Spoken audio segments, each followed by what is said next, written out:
Energine Shoe White and Energine Cleaning Fluid present Manhattan at Midnight.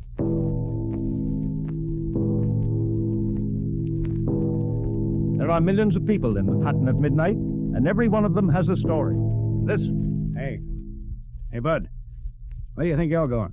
Are you talking to me? Yeah, I'm talking to you, all right. What do you want, copper? I want you, little shot. You're under arrest. Under arrest? What for? For the murder of Harry Thomas. Now there's a story from Manhattan at midnight. Manhattan, where millions of people seek fortune, adventure, romance. Tonight's story, brought to you by the makers of Energine, is the story of the Foster family, Peggy, Mickey, and Pa Foster. They live over there in that Lower East Side apartment. Right now, they're getting ready to celebrate Mickey's birthday.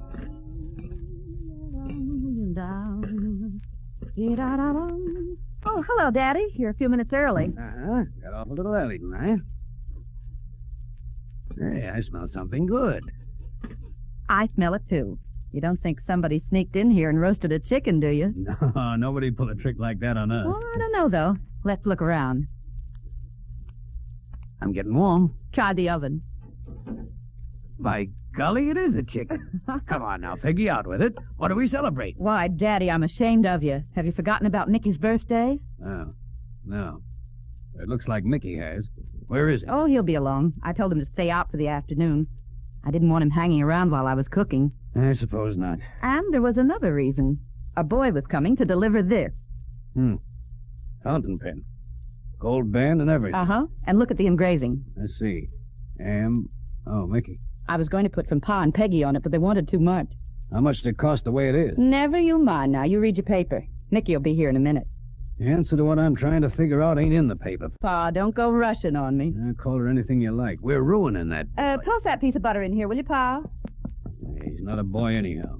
He's a grown man. These are swell potatoes. They mash beautifully. Fountain pens and chicken dinners. He's 20 years old today. It's about time he got a job and helped along here, the same as you've been doing. Oh, leave him alone tonight, will you, Pa? I've got to report to the hospital right after dinner, and, well, it won't be nice if I have to leave you and Mickey fighting. There won't be any fighting. Put these on the table, will you, Pa? I asked Steve to come over to dinner, too, but he couldn't make it. He's a nice boy, Peggy, that doctor of yours. Oh, I'll be glad when he really is a doctor. An intern's life is no picnic. What are you planning to do? Get married right away as soon as he passes his exam? Well, I don't know. I've been thinking maybe I ought to wait until Mickey can find himself a job. You'll have a long wait then. Mickey's trailing with a bad crowd, Peggy. That bunch of no-goods who hang around Hannigan. And he's ripe for trouble unless he finds a job that takes him off the sidewalk. Wait. No. Hello, Mickey. Hello, sis. Well, you two look pretty guilty. What have you been up to? Oh, Mickey. Sit down. The buzzard is in honor of your birthday, Mickey. Isn't he a bird? He was a bird, I hope. And here, before you eat, this is from Pa and me. Wishing a happy birthday, Pa. Happy birthday, Nick. I hope you're working when it rolls around again. Hey, this is all right. My name on it, too, Mickey, huh? Thanks, Peg. Thank Pa, too. It's from both of us. I don't want any thanks. Now, all you want me to do is get a job. Get a job. It don't make any difference what it is so long as it's a job. That's not true, Mickey. Now, it was true a week ago, and he was all hopped up about me getting a freight elevator job at Clancy. Oh, I suppose that kind of a job is too tame for you. Freight elevator. Mickey Foster, the indoor aviator. And what's the matter with that? Oh, come on now. Eat your dinner, both of you. I've got to run. Thanks again for the present, Peg. I'll sign all my checks with it. Oh, you hear that? That's what he learns from those sun dodgers in the pool room and on the corner. Signing checks. There's not a nickel to his name. It's got says I can't make a crack around here without I'm out of order. What is it? I'm 20 years old and I haven't got any job. So what? So you're not making any effort to get one? Did you ever hear of unemployment? There's millions. Yes, but they're not living under this roof. And your sister Peggy is working nights in the hospital to support them. And neither am I. Oh, I was hoping there wouldn't be any of this tonight. All right, let's call it off. What do you say, Pa? Do whatever you like. Poker Mikey's. How do you like that? Get it, will you, Mickey? Yeah. Hello? Can I speak to Michael Cosser? Yeah, speaking to him now. Happy birthday to you. Happy birthday to you. Happy birthday, dear Michael. Happy birthday to you. This greeting comes to you via Western Union with the best wishes of Peggy and Pa. Good night, Mr. Partner.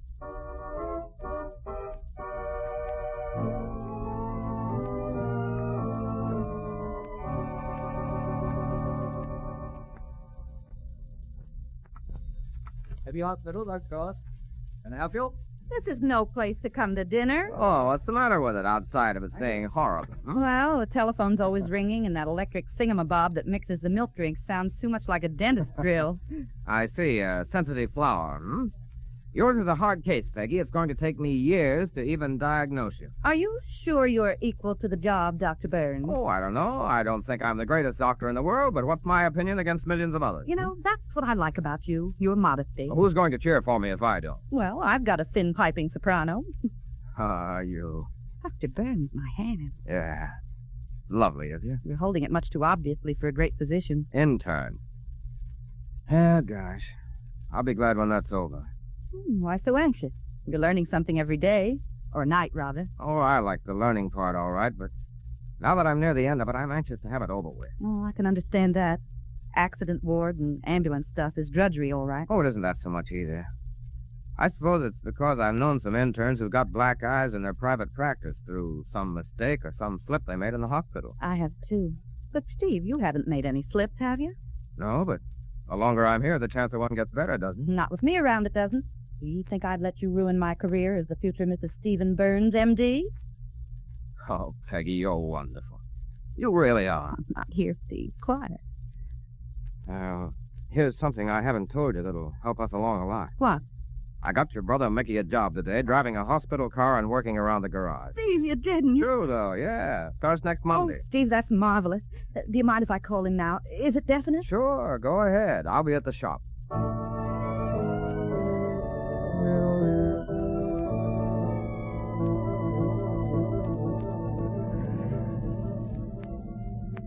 These emergency calls get me down. Oh, I don't mind them anymore. What's it this time? Street shooting. Man's on the sidewalk. Keep that cake open. What does Mickey say? Oh, I didn't get him. Here we are. Get back there. Get back. Let him go, please. Let him go. Give it to me, now. You the officer in charge? Yes, Sergeant Newman, 23rd Precinct. You tried first aid or anything? Haven't touched it. I think he's a gone goose. Go, officer. Push these people back, will you, please, so the doctor will have some room to work. Come on now. The head wound. He's out. Push that stretcher closer, Peter.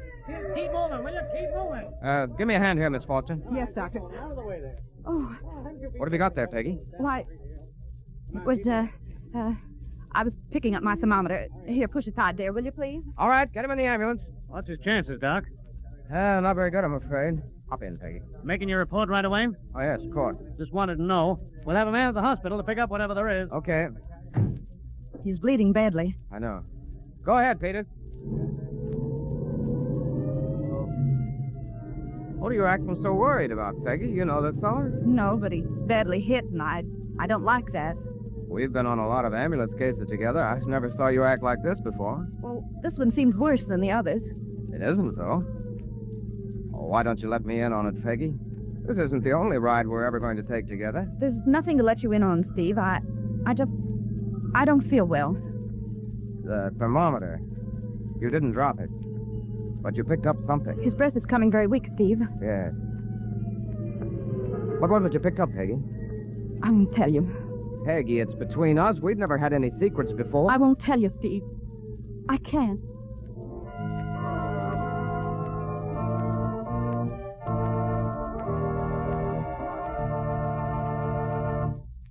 There's just a moment now before the story of the Foster family continues. Meanwhile, ladies and gentlemen, let's consider a case of impulse versus experience. Now, if you were expecting company for dinner and you discovered a grease spot on the dress or light suit you were wearing, your impulse might be to slip into something else. But it would really be unnecessary to go to all that trouble. For here's what experience tells us. The simplest thing to do is to remove that spot immediately. with Energene cleaning fluid. And it's the practical thing to do, too. For the sooner you get after a grease spot, the easier it is to remove it perfectly. Yes, ladies and gentlemen, and Energene will remove that grease spot perfectly. Make it disappear as completely as if you sent the whole garment to the cleaner. Energene won't disturb fast-dyed colors, won't leave a stain or telltale ring after cleaning. You just use it as directed on the can, and grease spots disappear as if by magic. So always use Energene the instant you notice a spot, on clothing, upholstery, or rug. It's easy and economical to keep things clean, if you're Johnny on the spot with Energene. And now, back to Peggy and Steve. They have brought the wounded man to the hospital, and now they're in a small office in the accident ward. Now, prop yourself up on that chair there, Peggy, and pull yourself together. I'm all right. Here, drink this. No. Oh, go ahead. It's only water with a little pill in it to sharpen you off. Thanks. Now, if you don't feel a ripple of life along your keel in a moment or so, those pills are counterfeit. I'm okay now, thanks. Oh, fine. Then we'll proceed with the 3rd degree. Do we absolutely have to, Steve? Oh, Peggy, darling, there's no secrets on a job like this. This fellow was shot, and I've got to make out a full report for the police. A medical report. No, not just a medical report. Anything we notice that might assist them. I can't assist them, Steve. Not in this. Oh, Peggy, down there. It can't be that bad. It is, though. I should have told you in the first place, Steve. I would have, only I was so shocked and scared. Of course you would. There it is. Mickey's fountain pen. Mickey? Yes. Pa and I gave it to him yesterday for his birthday. Oh, you don't have to worry about this, Peggy. There's millions of these in circulation. Not with Mickey's name engraved on them, there aren't. Oh, Mickey. Engraved right into the band. Yeah, it'd be easy to trace that. You can see now why I didn't want to tell you. Yeah, naturally. And when he wasn't home when I called, that worried me, too. I don't know what to say, Peggy. You don't think for a minute that Mickey did this, do you, Steve? Do you, Steve? Oh, there's the fountain pen. How about that? I can't explain that away offhand, Steve, but... Well, there must be an explanation. You just admitted yourself there must be one. Well, I suppose there is, Peggy, but... Well, that's a matter for the police to decide. Oh, if Mickey's mixed up in a killing, it'll ruin him for life. Who are you, a doctor with a report to fill out, a routine report, to sit in judgment of Mickey? Now, Peggy, don't go off half-cocked. I mean it, Steve. It's circumstantial evidence. Anybody could have dropped that pen there. Well, I grant you that. Then for goodness sake, give the kid a break. All right. I'll tell you, Peggy, I can do this. I can hold the report off until I see how the patient's condition is. If it's improving, okay. And if not?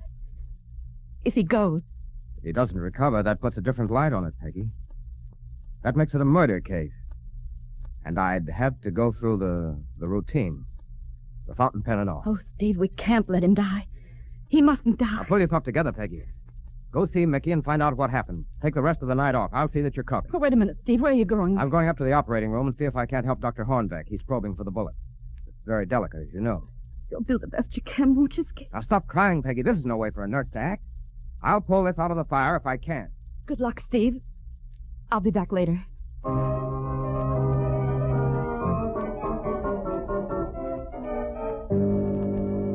Okay, Pa, that's my trick. Ah, it's Flo Nightingale, back from the battlefield. Hello, Peggy. What are you doing home? I came to see Mickey. In that case, I mailed 100 aces. Sit down, Peggy. Mickey came home early for a change. He's trying to beat me at peanut. Trying, huh? 100 aces.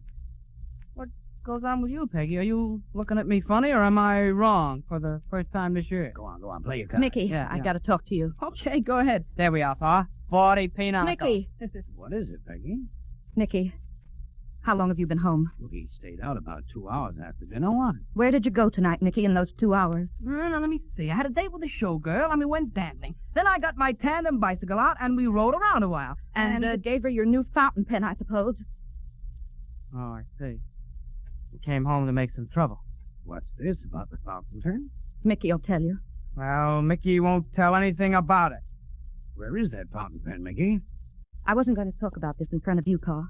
But this is no time for sparing anyone's feelings. He hasn't got the fountain pen. You know so much about it? Where is it? The police may have it now.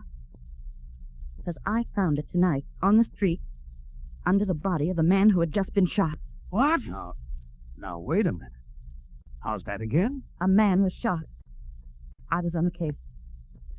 I found the pen we gave Nicky under the man's body. That doesn't prove anything on me. Mickey! Sit down there and tell me the truth about this before I skin you alive. Don't bellow at him, Pa. Let him tell it. I didn't do it. I didn't shoot anybody, I tell you. There's been Fosters around here for a long time, but none of them ever got mixed up in a killing. I'm not mixed up in any killing. I don't know anything about Let it. him alone a minute, will you, Pa?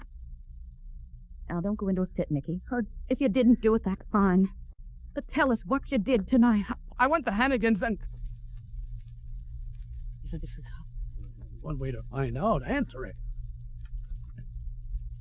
Hello? I want to speak to Mickey Foster. That's me. Who's this? Never mind who it is. They're going to pick you up for knocking off Harry Thomas tonight. What are you talking about? Who is this? You know what I'm talking about. You lost your pop pen tonight. When the cops ask you what happened to it, you keep your lip up, see? Why should I? Got a sister, ain't you? Yeah. Quiet guy, if you don't want nothing to happen to her, take my advice. Listen, I didn't have nothing to do with it. Heard me? Now, wait a minute, listen. Hey, wait a minute. He's hung up. Who was it? I don't know. What did he want? Nothing. What do you mean, nothing? Who was it? Well, it was... I ain't saying... Oh, some more of your shenanigans, huh? Now listen to me. I've just about had enough of this. Let him alone, Pa. Look, Nicky, we're only trying to help you. Yeah, I know. Then tell us what happened. Well, I don't... You know this man who was shot. His name is Harry Thomas. Do you know him? Yeah, I thought so. Well, what do you know about him? Well, he's sort of a small-time racket guy. That's all I know. Did you see him tonight? No, I haven't seen him for a week. Then how did your accountant then happen to be lying beside his body? Come on, tell the truth now. I don't know, I tell you. I don't know nothing about it. I must have lost the pen somewhere. Stop picking on me, will you? You'll end up on the hot seat, and it'll be good enough for you. Here, Peggy and I are doing our best to help you, and you sit there like a clam. What are you hiding? I'm not hiding anything. All right. I'm going back to the hospital. I'll go with you. Oh, no, you don't. You stay right here. You're not going out of my sight till we got this thing cleared up.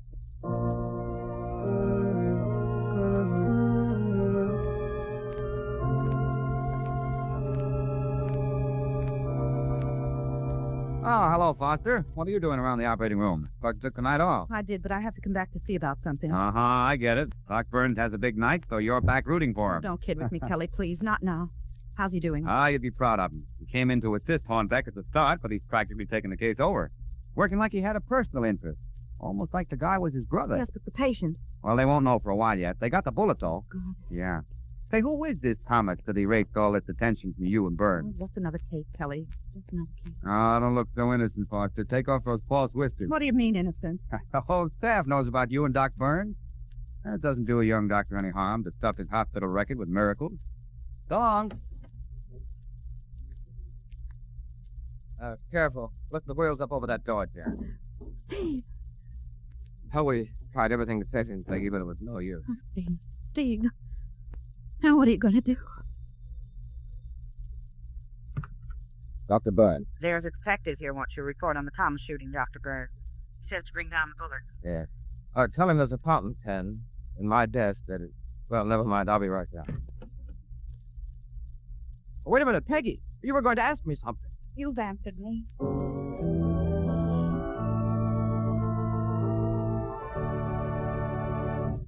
The story of Peggy Foster, which continues in just a moment, is brought to you by the makers of Energine Shoe White as a contribution to your enjoyment at home this evening. Tomorrow evening or the next, you may find your enjoyment in dressing up and going out somewhere. And when you do, remember this. The white shoes you wear will be an even, smooth, brighter shade of white if you clean them with Energine Shoe White, the modern shoe white. You see, there's a noticeable difference between Energine Shoe White and the ordinary, old-fashioned white shoe cleaning. Look at a bottle of ordinary shoe white. You'll see that it separates into two layers, a thin, watery layer at the top and a loose, chalky deposit at the bottom. But Energine Shoe White never separates, either in the bottle or on your shoe. It's always a uniform, rich, creamy white, clear through. That means that Energine Shoe White spreads over your shoes easily, dries without caking or streaking, and leaves your shoes a smooth, even white all over. Tomorrow, get this modern shoe white that gives your shoes the smooth, brilliant white they need to match modern white styles. It's Energine Shoe White.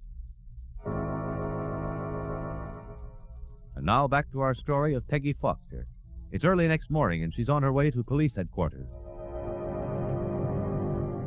Please stop, bump, and read all about it. Hey, lady. Thanks.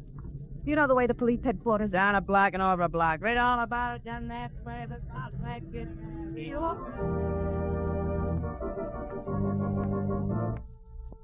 Look at that stuff they expect me to eat. Cornmeal mush that's lumped like rocks. Milk out of a can. You got me into this, Doc. What do you got against... Nothing, Mickey. Try to believe that, will you? Yeah, just told him it's my pen, that's all. Now here I am in the clink. Now, if you'll only let me help you, Mickey. Yeah, I know how you'll help. Now, listen to me, you loudmouth little stoop. I had to tell what I knew about this case. That was my job. Yeah, your job. Now, look, Mickey, you're in a tight spot. I don't know whether you realize that or not. You don't have to tell me. You didn't kill Harry Thomas, did you? No, I didn't kill him. Then why don't you tell the police how you lost your fountain? Because they... Well, I got my reasons. Now go away and leave me alone, will you? They're going to pin it on you, Mickey. You're going to jail for something you didn't do. Stop yapping at me. You can tell me what happened, Mickey. I promise I'll never tell another person in the world. Yeah, I should believe that. You're the guy that turned me in. You're trying to protect somebody, aren't you? What's it to you? I'll tell you what it is to me, Mickey. I love your sister. I love her more than anything else in the world. You go to the electric chair, and maybe that's what'll happen. She'll never get over it. She'll never forgive her. I'll do anything, Mickey, to get you out of this spot. Not only because I believe you didn't have anything to do with the murder of Harry Thomas, but for Peggy's sake. Now, do you believe me? Yeah, I believe. Then you'll tell me the whole story? Listen, Doc, you gotta promise to keep your mouth shut. See, it ain't for me either. It's for Peggy. For Peggy? Yeah. She's the reason I ain't been talking. All right, you have my word. I won't tell anybody else, not even the police. Okay, I lost a pen to a guy named Whitey Lewis. He's a cheap little racketeer, trigger man. Yeah? Last night he called me on the phone. Told me if I said anything about where I lost the pen, he'd get Peggy. What? And he would, too. He's just the kind, a real killer. I see. Where does this Whitey live, do you know? No, but once when I was walking down Front Street with some guy, he told me Whitey had a hideout flat in one of the houses there. You don't remember the number, do you? I think it was number 40 or somewhere about there. Why? What are you going to do, Doc? You ain't going to tell the cops. No, but I'm going to pay a call on Whitey Lewis myself. It's easy to get in, but hard to get out, hey, Doc? I'd like to keep Michael Costa, please. I'm his sister. Peggy. Oh, Peggy, I've just been in to see Mickey. That was kind of you after you got him in here. I was afraid you'd take it. It shouldn't make any difference to you from now on how I take anything. Now, listen, Peggy. Oh, why don't you go away and leave me alone? We've done enough damage. I know you have to turn the pen into the police. All right, you've done your duty. You've made a mess of Mickey's life and mine, too. So why don't you leave us alone? All right, I'll leave you alone. But I hope maybe I'll be able to straighten this out for you. We don't want your help, thank you. If you want to see your brother, lady, you'd better come along. All right, Orchid. Oh, Steve, you've ruined everything for us, everything. I never want to see you again. Okay, Peggy. All right, Orchid, come on. Right through here. First cell on the right. Thanks. Hello, Peg. Gee, I'm glad you got here. Oh, Mickey, I feel like bawling seeing you in a place like this. How do you think I feel? Can't you get me out on bail, even? No. There's no bail set. But I've got a lawyer for you. Yeah, who is he? He's a good man. A Mr. Fitch. William Fitch. He'll be in to see you tonight. Yeah, okay. Listen, sis. What is it, Mickey? Doc Burns was here a couple of minutes ago. Did you see him? Yes, I've done. What did he have to say to you? Well, he talked to me for a long time, sis. About what? Oh, a lot of stuff about how sorry he was he got me in this spot, how much he loves you. Oh, he loved me, does he? Peggy, listen, he got me talking. He made me talk. I told him how I lost the fountain pen. Well, why did you tell him and not me? Well, he said he'd do anything to get me out of this spot, and now that's what he's trying to do. Peggy's going to get himself killed. Whitey will plug him, sure. Mickey, what are you talking about? How is he going to get himself killed? Who's Whitey? Whitey's the guy I lost the pen to. Whitey Lewis. He's a cheap, small-time gangster, but he's a killer. Whitey planted the pen on Harry Thomas, so I'd have to take the rap. But where's Steve gone? Mickey, has he gone to see this Whitey Lewis? Yeah, that's it, Peggy. He's going down to have a talk with him. You mean he's gone down to see him alone? Well, I guess so. Where does Whitey Lewis live? He's got a hideout on 40 Front Street or somewhere around there. Mickey, why did you let him go alone? I've got to tell the police.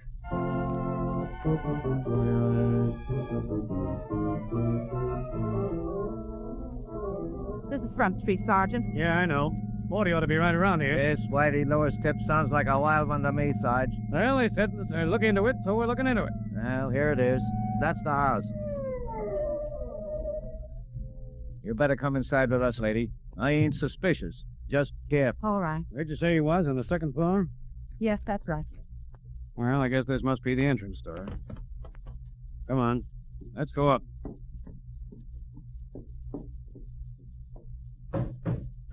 Come on, Joe. Let's bust this door down. Right. Come on. He's in there. Steve's in there. Oh, hurry, hurry. Stay where you are, coppers. Take it easy, Whitey. We got you covered. Oh, no, you ain't. Don't get in my way or I'll black you. All right, Whitey, you asked for it.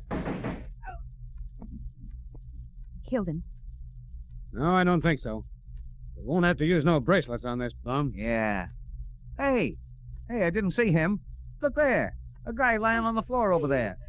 Is that your boyfriend, lady? Steve. Steve, darling. Is he hurt bad? I can't tell. Steve. He's coming to. Steve, are you all right? Yeah. Yeah, I'm all right. He just grazed my head. Knocked me off for a second. Well, what'd you find out? Is this the guy that killed Thomas? Take the gun. Compare the bolts in the wall with the Thomas slug. You have it. Peggy, I'm saying triple as 3 Peggies you never told me about, me.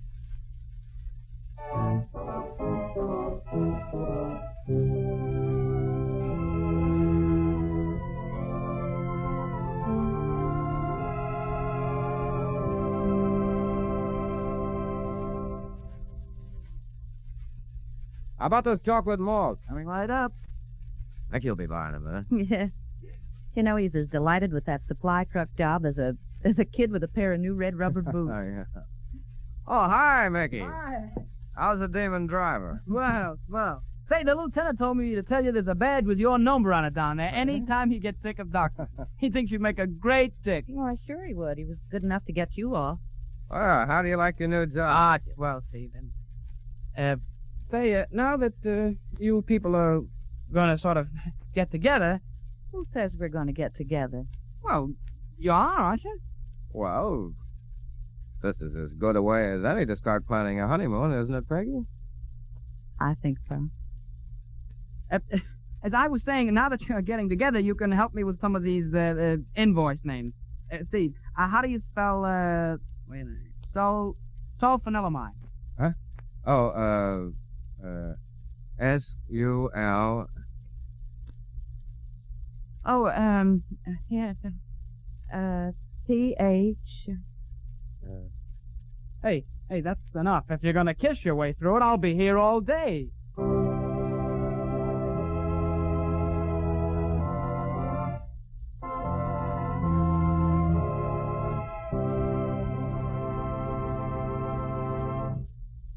And now, next week's story from Manhattan at Midnight. Every night, hundreds of small-town dance bands are playing in local dance halls, hoping for the break that will put them in some glamorous New York nightclub. Next week's story is of just such a band, Tommy Abbott Melodiers, a small-time orchestra which became famous overnight when it opened at one of New York's most exclusive nightclubs. Mary Taft, Tommy's lovely young singer, had much to do with the band's success. But Tommy forgot that. He hired Cynthia Manners, a society songbird, to take Mary's place. That's when the trouble began. Don't miss this exciting story of New York nightlife next Wednesday evening.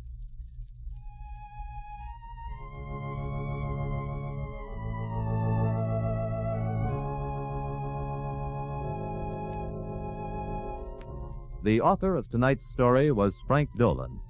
The original music was composed by Charles Paul. All names and designations of persons used in the course of this broadcast are entirely fictitious, and no living person is actually referred to or designated. Manhattan at Midnight is brought to you every Wednesday evening at this same time by the makers of Energine Cleaning Fluid and Energine Shoe White. This is Nelson Case, wishing you all good evening until next Wednesday night.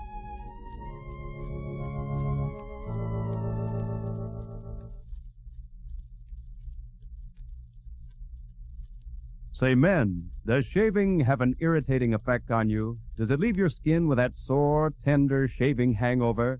Well, then switch to Mole shaving cream for just 1 week. You'll be amazed the difference Mole makes in shaving ease and shaving smoothness. You'll wonder how you ever did without it. Mole doesn't dry, burn, or irritate your skin. It's an emollient cream, one of the most soothing things you ever put on your face. Mole not only cools and comforts your skin while you shave, it keeps your face refreshed and soothes after the shave. At the same time, Mole's lubricating action smooths and flickens the shave. It gives you the sweetest shade you can imagine. But get a tube or jar of Mole and let it tell its own story. Ask at any drug counter for Mole, M-O-L-L-E. Mole Shaving Cream. This is the National Broadcasting Company.